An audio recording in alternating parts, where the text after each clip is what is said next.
Dzalikal kitabu la raiba fihi hudal lil muttaqin alladzina yu'minuna bil ghaibi wa yuqimuna sholata wa mimma razaqnahum yunfiqun. Jangan lupa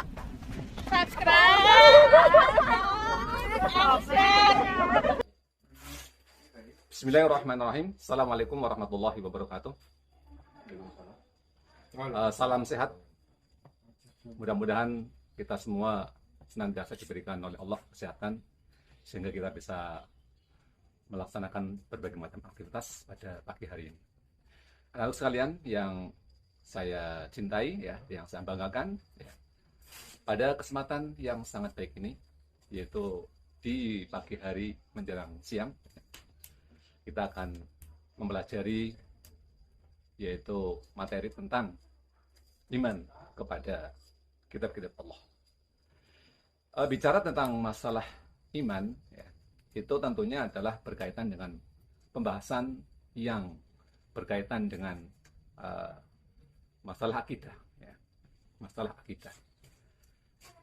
Jadi tentang apa keyakinan itu, keimanan itu adalah merupakan sebuah keyakinan, ya, atau juga kebenaran, dan keimanan yang sesungguhnya itu tidak hanya sekedar seseorang itu mengimani dalam hati saja, atau juga kemudian diucapkan dengan lisan, namun yang paling penting itu adalah sampai yang ketiga, yaitu adalah bagaimana mengimplementasikan iman itu, ya. Jadi artinya kalau kita gabungan secara pemahaman iman secara sempurna adalah meyakini dengan hati, ya, mengucapkan dengan lisan, dan mewujudkan dalam amal perbuatan. Itulah makna iman. Nah, kita bicara tentang kitab Allah, ya. Kitab Allah itu, ya, kalau yang namanya kitab itu adalah sebuah catatan, ya. Namun kalau disebut dengan kitab Allah adalah sebuah kitab, adalah firman, ya, yang terkumpul, ya, yang di dalamnya itu berisi berbagai macam aturan, ya. Aturan yang sifatnya mutlak, ya. Ada aturan yang mengatur antara hubungan manusia dengan Allah, antara manusia dengan sama manusia. Nah, sekarang kita bisa menggabungkan dua makna itu. Apa yang dimaksud dengan iman kepada kitab-kitab Allah, ya, yaitu meyakini, ya, dengan hati, mengucapkan dengan lisan, kemudian mewujudkan dan amal perbuatan bahwa Allah telah benar-benar menurunkan firman-firman-Nya, ya, yang berisikan berbagai macam aturan-aturan yang diberikan kepada para rasul, ya, atau nabi, kemudian disampaikan kepada umat-umat.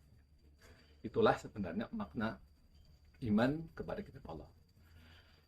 Bahwa perlu kita ketahui yang namanya kitab Allah itu tidak hanya ada satu, ya, Al-Quran. Namun kitab Allah itu yang kita yakini adalah ada 4, ya.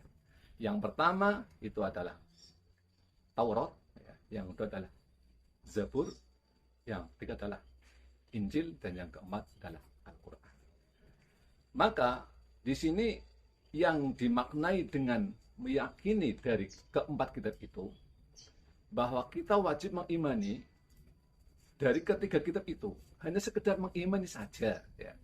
Adapun yang lebih daripada itu adalah yaitu kita mengamalkan kitab yang keempat, yaitu Al-Quran, adalah sebagai bentuk penyempurnaan daripada kitab-kitab yang ketiga itu. Jadi bahwa kita sebagai orang yang beriman, tentunya kita hanya meyakini kepada kitab itu ada, ya. Adapun yang berkaitan dengan amalan ataupun melaksanakan syariat itu adalah tentunya hanya yang ada di dalam kitab Al-Quran.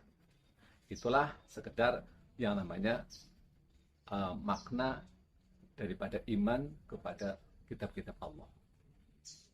Itu baru sebatas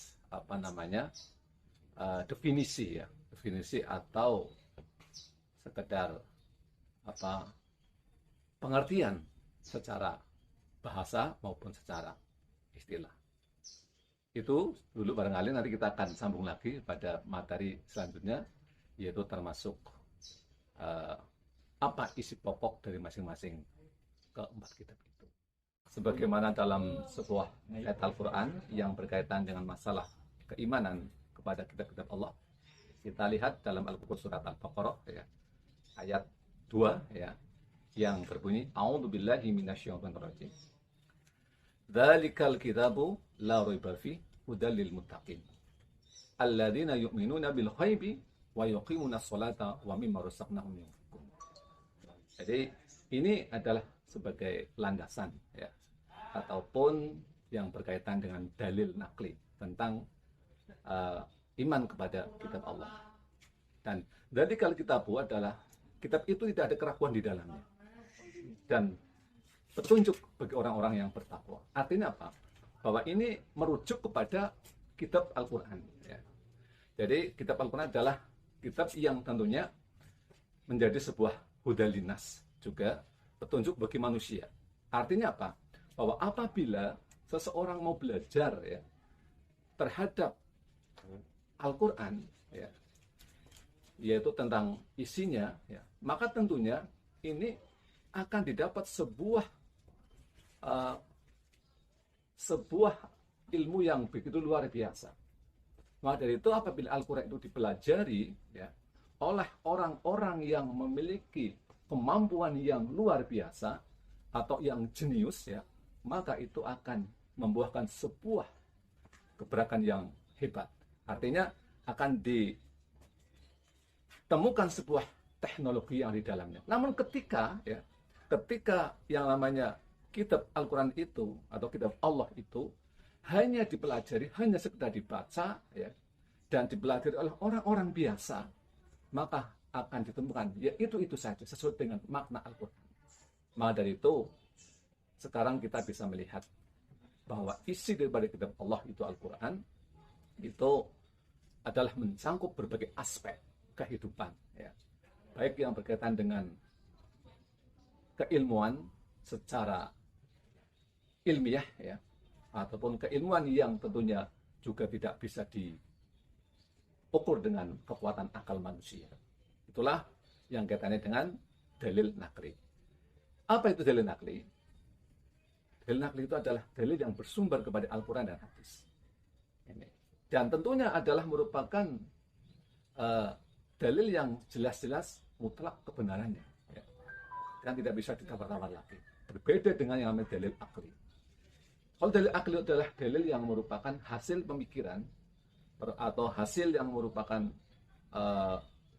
hasil buah pikir manusia yang tentunya kadang-kadang benar ya, kadang-kadang salah, sehingga itu bisa dikatakan relatif kebenarannya. Namun kalau kita bicara tentang dalil nakli adalah dalil yang sudah jelas mutlak kebenarannya, maka kita wajib memahami dan wajib kita meyakini itu. Itulah kaitannya dengan dalil nakli yang berkaitan dengan iman kepada kitab Allah. Yang saya ambil contoh adalah di dalam Al-Quran surat Al-Baqarah, yaitu ayat 2. Terima kasih ya dari saya, mudah-mudahan ini bisa cukup untuk bisa difahami dengan materi yang sangat singkat ini. Terima kasih atas perhatiannya. Saya ucapkan Assalamualaikum warahmatullahi wabarakatuh. Salam sehat.